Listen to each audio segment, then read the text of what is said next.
Loaded question, lots of answers. So it very much is very individualized for every person. Sometimes we can tell exactly why. Sometimes we're not 100% sure why. It just happened, whether it was over time of overuse, or we'll get into that more for sure. But there's lots of different reasons. But regardless of the reason, we still can treat. That's a good thing. All right. So we're a few minutes after here, so we'll go ahead and get started. If anyone else comes in, we'll just have them have a seat. So I'm first going to start with a fun little video. And I couldn't get the speaker to work on the projector, but it's coming from the computer, so I hope you can all hear.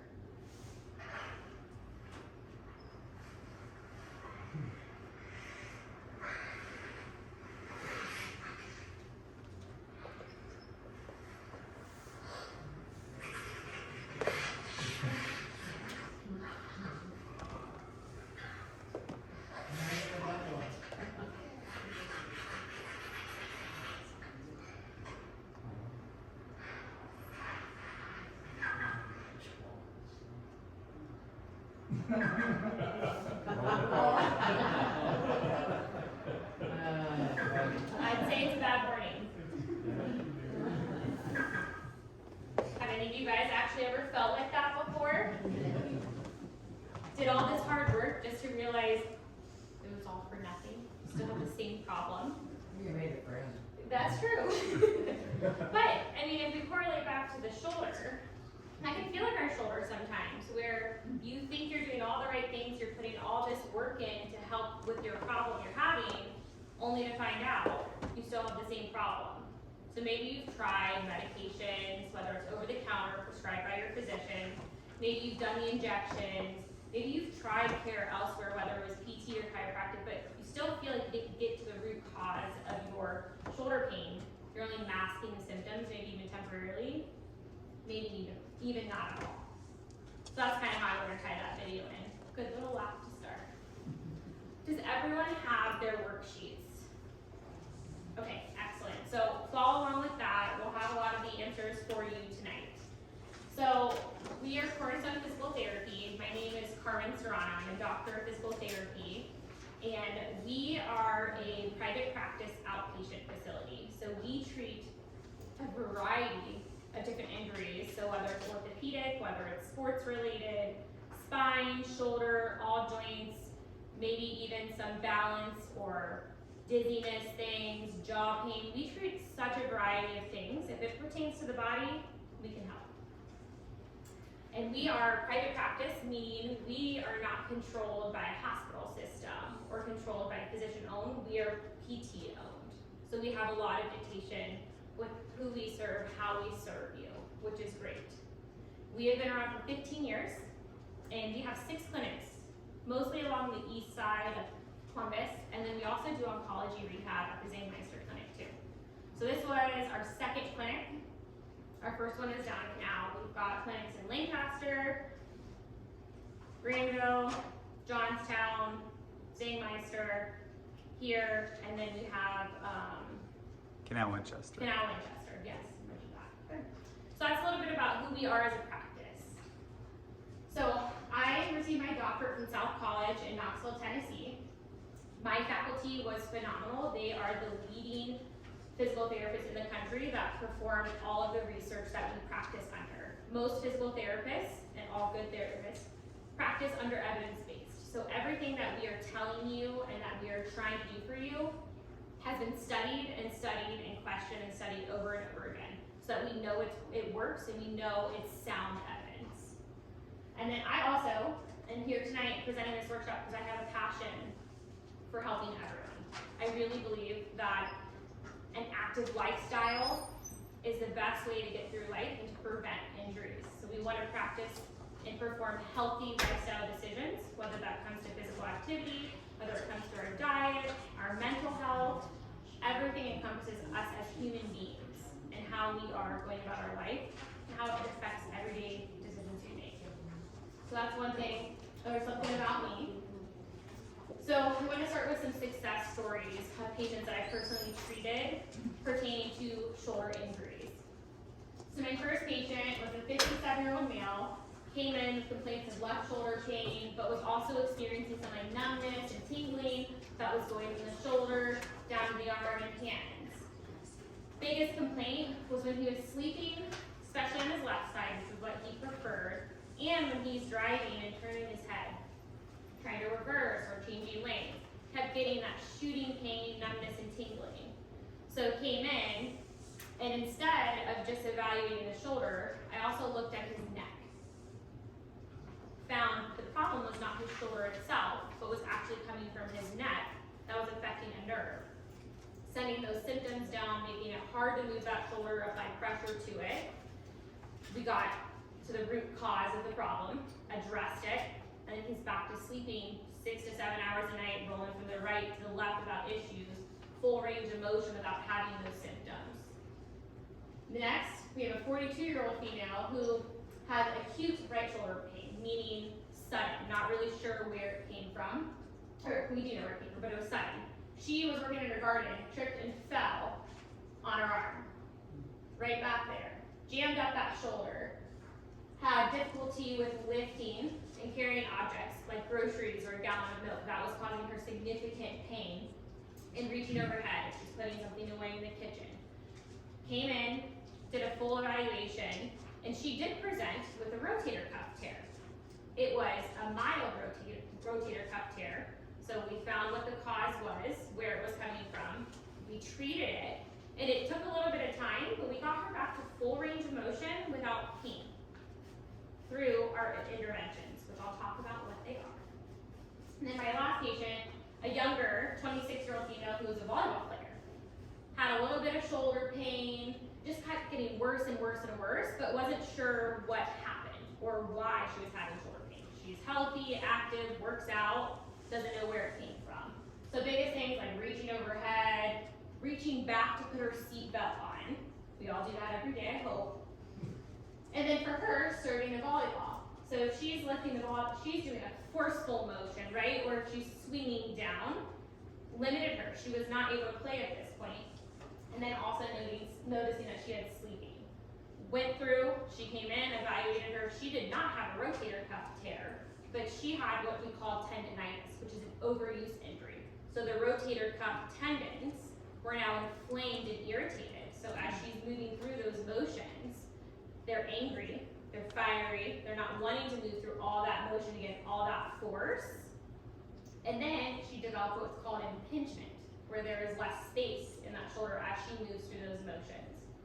So we calmed down that irritation and inflammation, improved all of her motion to get her back to playing volleyball and any of her exercise activities she liked without pain. So these are just 3 different types of injuries that led to shoulder pain, but we're 100% able to get back to normal functioning activities without having to take that pain medication, having to get knee surgery, having injections, or even needing imaging. That is a really important part too. None of them needed imaging before they came in. So we'll get into the worksheet here. So what is the rotator cuff itself? The rotator cuff is a group of 4 muscles that attach to your shoulder blade and your arm. So the job of the rotator cuff is to help move your arm. The shoulder blade, not the shoulder blade, that was in this type. The shoulder joint is a ball in a socket joint. So I have a shoulder model here. Underneath these muscles here, there's what we call a little ball. This is your humerus, it's your arm bone that attaches into your shoulder blade that has a little cup. So then it's a ball in a socket. So as we move that shoulder, it rotates around that socket.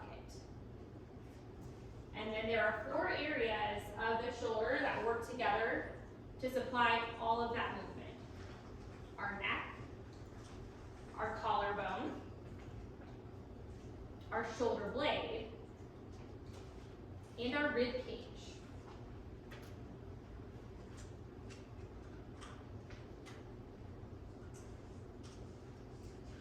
Is everyone following along okay? things that we like to say with therapy is if your pain is reproducible, meaning some of these day activities cause your pain. You know, every time you reach that arm up, oof, it's gonna hurt my shoulder. Then there's a cause to that pain. And that's actually a good thing, because if we know that there's a cause to your shoulder pain, then we know it can become reducible. So these are some common examples that a lot of people have mentioned, and a few of you emailed me back that some of these things were causing pain for you. So reaching overhead, carrying objects, maybe a laundry basket, grocery bags, your purse, anything like that. Lifting, so lifting that laundry basket, moving boxes around the house, lifting weights, like to be in the gym, exercise. Everyone has different activities they enjoy. Reaching behind your back, trying to tuck in that shirt, put that seatbelt on, getting dressed. We live in Ohio, our jackets, super important. Having to reach that arm behind and slide it into that sleeve can be very difficult. Sleeping. Everyone likes to sleep in different positions. There's no right or wrong position to sleep in. But it is very difficult when you wake up because your shoulder's bothering you, especially when you're in that preferred position. Okay, make sure I didn't miss anything here. So on your guys' sheet, you can just circle or write on here, you know, the past 30 days, what was the worst pain you felt from 0 to 10, which 0 is no pain, and 10 is the worst you can imagine. And you can go ahead and circle a couple of those ideas and actions that may cause pain for you.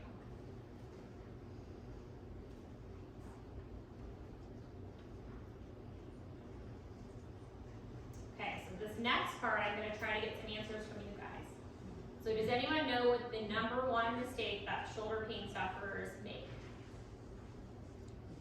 They immobilize it when it hurts. Okay, so you just kind of baby it and leave it there. Yes, that's part of it. Any other ideas? Go ahead. Ignore.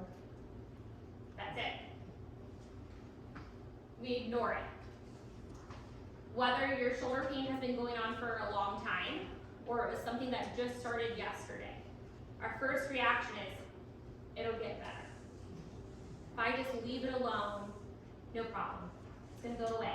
Just like my back hurt a long time and it went away in a week, I felt good. So we ignore it, we pretend it doesn't exist. But a lot of times it's not the case. So the second thing that people do to address their pain, brings me to your point, is they alter it. So instead of maybe pushing that door open with the right arm that they're used to, now they're, well, just use my left arm. I can still accomplish the same task, but I'm doing it in a different way than I was used to doing it or prefer to do it.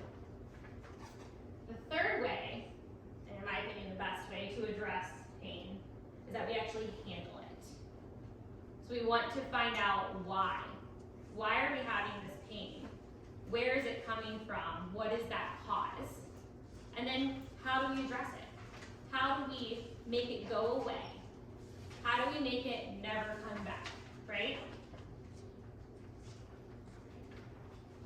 So we'll talk about some of the top 3 causes of shoulder pain next.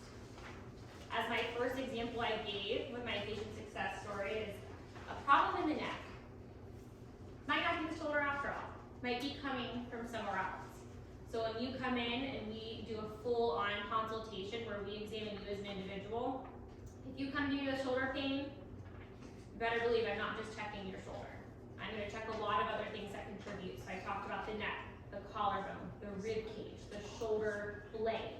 We're looking at all of those things because we want to be very precise and we want to make sure we know what is going on with you individually. Because shoulder pain, a lot of people have it. I mean, look around, how many people are here tonight?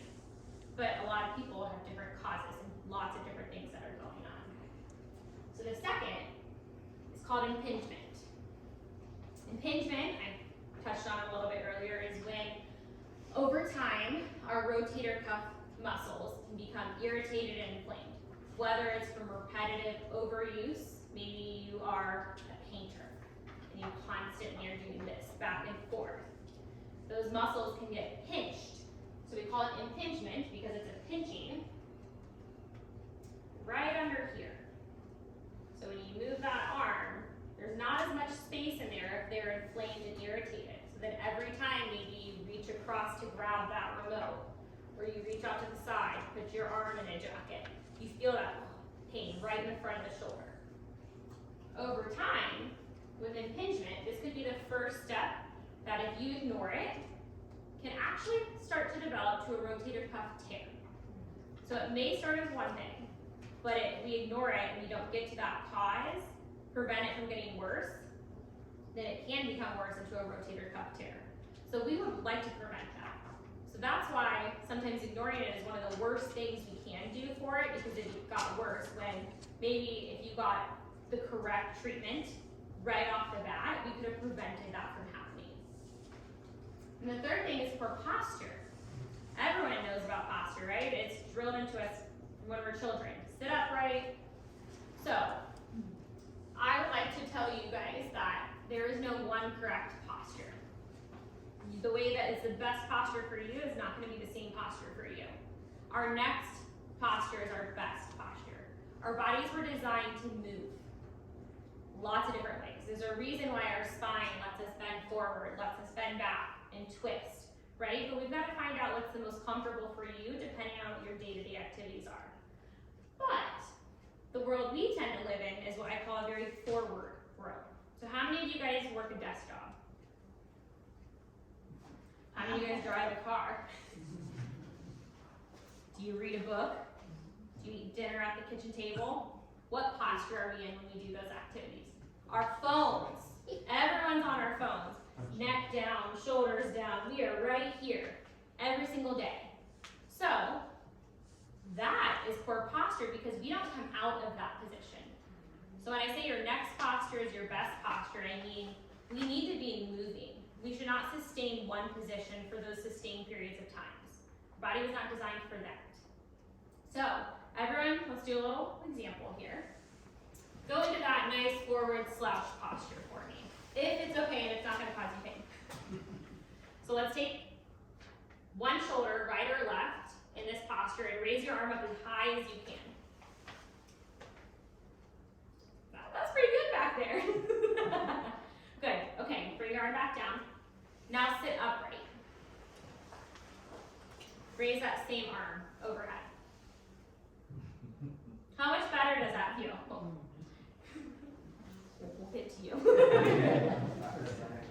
But you can feel when we bring our shoulders forward, we're reducing the amount of space in that shoulder joint, and when you come up, it's pinching. There's not that space to allow us to move through that full motion that we should have. So that's just one quick and easy example. Everyone can find that posture affects our shoulder. So, next, how do we fix it? What does successful physical therapy for the shoulder look like? So, first thing is hands-on physical therapy so that we can actually help you and your shoulder move appropriately, whether that's in the shoulder and that joint itself or the surrounding joints, the neck, collarbone, ribs. We look at all of that. So, everyone go ahead and stand up for me.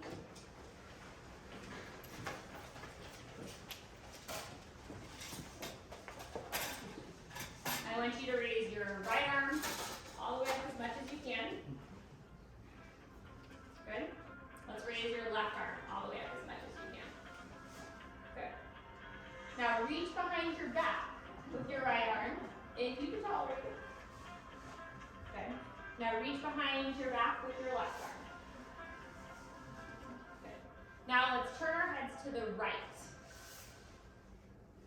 Let's turn our heads to the left. Who had pain raising their shoulder with the right arm up forward? Who had pain turning their head towards the right? Okay.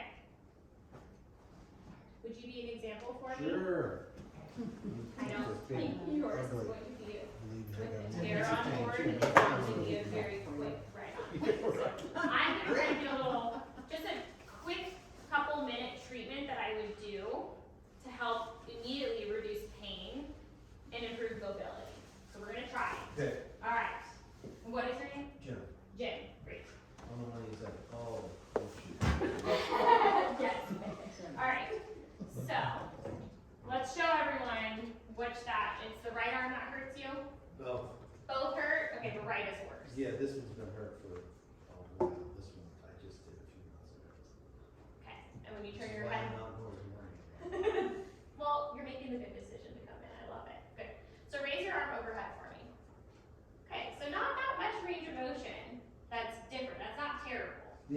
painful moving through that motion? It doesn't start, I get to about a 1 here, and Okay. then about a 2, and Okay. And then turn your head towards the right for me. oh yeah, A little bit limited there. yeah. Where do you feel that pain? Right there. Right there, okay. Now, what would you rate your pain for the neck turning? So you said like 1 to 2, 3 to a 4. 3 depending or on the day. depending on the day? Okay, so it depends on your activity level. Let's go ahead and have a seat up here for me, if you don't mind. There's a stool you can step on. Alright, so you just relax here. I'm just gonna look here.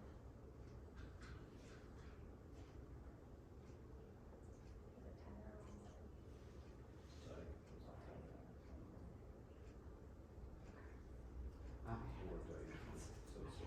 Okay, so you're a little sore. Okay. So what I'm gonna do here, might be a little bit tender. I'm gonna place my thumb. This is actually your first wrist underneath here. Oh, cool. Yeah, something to learn new. I can access it. So I'm gonna put my thumb here, and I'm gonna place my hand on the outside of your head. What I'm gonna have you do is push into my hand, and we're gonna hold that for 5 seconds out of that pressure. It might be a little bit tender, so I need a tolerance.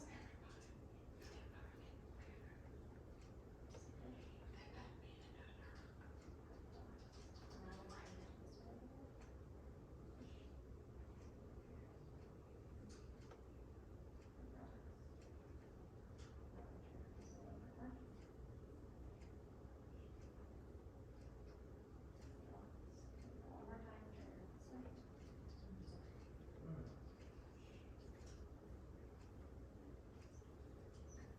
And then you'll be able to Hmm? Sure. lean it back this way. So I was looking at his first rib. You guys can have a seat, sorry. That one. So I looked at his first rib. We talked about the rib cage. Now I'm gonna look at his shoulder joint itself.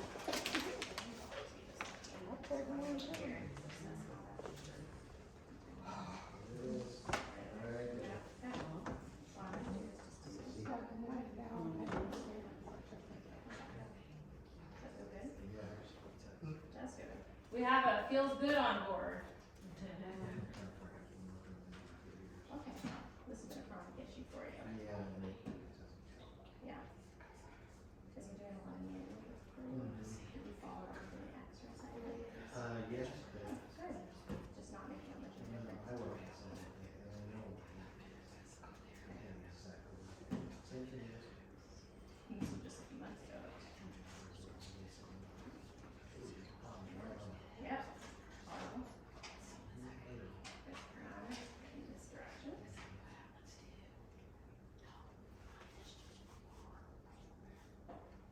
We'll stiffen there. Are you just pressing? So what I'm doing here is I'm mobilizing his shoulder joint itself. He's having some pain in some of those rotator cuff muscles and tendons, but his shoulder joint itself is stiff. So that's that ball and socket joint. It's not gliding around that ball and socket joint very smoothly at this point. So I'm just doing some hands-on PT to try to assist with that. Bring blood flow to the area so that the intensity of pain is reduced and the smoothness of that motion is improved. A little stiff there. Yeah. The workout I did was boxing type. Okay. A lot of functions. Good. Okay, go ahead and sit on up. We'll see if that helped any with pain. This has been an issue that's been going on for a long time, so I think there's a lot of underlying issues and layers to your shoulder pain. So it's not just one thing, but go ahead and stand on up for me. Raise your arm up again for me. Oh, wow. It's not even tight. Okay, Because usually down here it's 3 feet. yeah, And I just go through it. good, I got a very high threshold. yes. Which is why I hurt this, and I just keep going. But you felt, as I was mobilizing, I started more Yeah. gentle because it was really stiff. Then once we got that kind of relaxation where that resistance was stopping, I could mobilize more. Yeah, right. Perfect, so that feels less painful. Mm-hmm. Turn your head to the right for me. Oh, wow. Is that any better? It's just stiff now, but it doesn't hurt. Okay. I can So, see the cars coming. there you go. So pain, right? I'm not gonna come in here and do this magic, hey, you went from 20 degrees of rotation to now you have 60 degrees. It's not gonna be something that's set in that quick, but that's a quick 2 to 3 minute that I can help reduce the intensity of pain, which allows us to move into our next treatment that's going to help also with your shoulder pain. Thank you. You're welcome. Appreciate it. Thank you. Does that last? much Yes. Now, is that gonna be something that he's ever gonna need again today? He's perfectly cured? No. It's going to be something that takes time and consistency. Consistency is a key for me, for everyone else. So once we do some of those mobilizations, we follow it up with exercise then. Because we are going to try to retrain that muscle memory and improve strength through that full range of motion. So if I can get your pain threshold calmed down, we can move through more motion and strengthen into that motion. If manual therapy is not enough for just pain, which we also do manual therapy to improve your motion itself, we also have things that are called modalities. So has anyone ever heard of electrical stimulation before, or a TENS unit? Excellent. So that's a good tool. One tool in our very large toolbox that we use to help modulate your pain. So electrical stimulation, the purpose of that is that we target your pain receptors to block out that pain signal, reduce your intensity of pain, so then when we do the manual therapy, when we do the exercises, it's much more tolerable for you. And that's what's gonna get you on that right path of getting rid of the pain that you have, treating your true cause, and preventing it from coming back. Other things we do, this is electrical stim with heat is one of the most common things that we do for most people, but we also have a machine called a Gain Ready. So it is a device that has a sleeve. So it's like a compression sleeve that wraps all the way around your shoulder, fills up with ice cold water, and then it also compresses, like a blood pressure cuff would. So any inflammation, swelling, irritation that's going on in there, it's reducing those symptoms and getting that excess fluid out of there. So those are just a couple things that we would do for pain management. And if we talk about phases of healing, so Judy, I think you are a great example. If you have a rotator cuff tear, our phases of healing, I'm not gonna have you come up here and be like, okay, I need you to lift 10 pounds over your head 10 times, right? That's not gonna be appropriate for you. You're having pain. So that's our first phase, is we need to modulate your pain. Then our second phase is we need to improve your motion. This is difficult for you right now. Even to put your shirt on, maybe grab something out of the cabinet, all those things are limited for you. So we get the pain managed, then we can improve your motion. Then we retrain into the strengthening activities and we retrain your function, so everyday activities. So that's like a quick idea of what our 3 phases we're looking for. Can we do harm to what we have? Or to make it worse? In some ways, yes. I would say if you have a rotator cuff tear that's pretty fresh and it's really painful for you to just pick up your purse and you go to try to pick up a 15-pound, bag of something, there is potential that you could do harm. But motion is lotion, and actually working some of those muscles in an appropriate way is what's actually going to cause the healing. So yes and no. That's where we're here to guide you. We want to guide the way that your progress should be. What's safe for you now? What's safe for you next? Okay. That's the end of our presentation for the worksheet. Thank you guys. Do you guys have any questions? I love your questions. You're on it. Go ahead. Well, I was recently told that I have a bicep tear, is it the same thing? Great question. So, the bicep has 2 heads. That's why I call it a bicep. So, there are 2 what we call heads to the tendon that attach the big muscle. So we have that big muscle belly. There is the long head of the bicep that runs up in front of that shoulder and underneath. Oftentimes when people have a rotator cuff tear, they also have a biceps tendon tear. They're very common that go together. So yes, something that we treat and we do test out for, whether it's a strain where it's not quite torn, small tear, up to a full tear. It's irritation, obviously. Mhm. It's reddened and inflamed. Exactly. But do they call that a tear too? No, good question. So everyone's heard the word sprain and strain before, correct? Do you really know what it means though? Yeah, exactly. It's just common. Oh, I sprained my ankle, whatever. So a sprain pertains to a ligament, which connects bone to bone. But a strain, ST, pertains to a tendon, which connects muscle to bone. So when we strain, there is different phases. We could just maybe overstretch it. Ooh, man, a hamstring, it's a little tight, maybe goes away after a week or so. But we could cause a mild micro tear, which would be a grade 1, where just small little fibers of that tendon have detached. Irritated, but it doesn't prevent you from doing all the normal things that you're used to doing. You might even still have full range, you might have a little bit limited range. Very individual dependent. Then a grade 2, actually a partial tear. So more than just the little fibers are torn, there is actual evidence where, that tendon has now started to rip apart. Then there's a full grade 3 tear where it's completely separated. So those are different levels to it for whether it's the same muscle or not. That's just how we would grade them so we know how intense it is and how we would move forward with it. How do you see it? An X-ray wouldn't do. X-ray, good, yeah, X-ray would not. So X-rays are for bone, hard tissue. But MRIs or ultrasounds are what are used to diagnose that soft tissue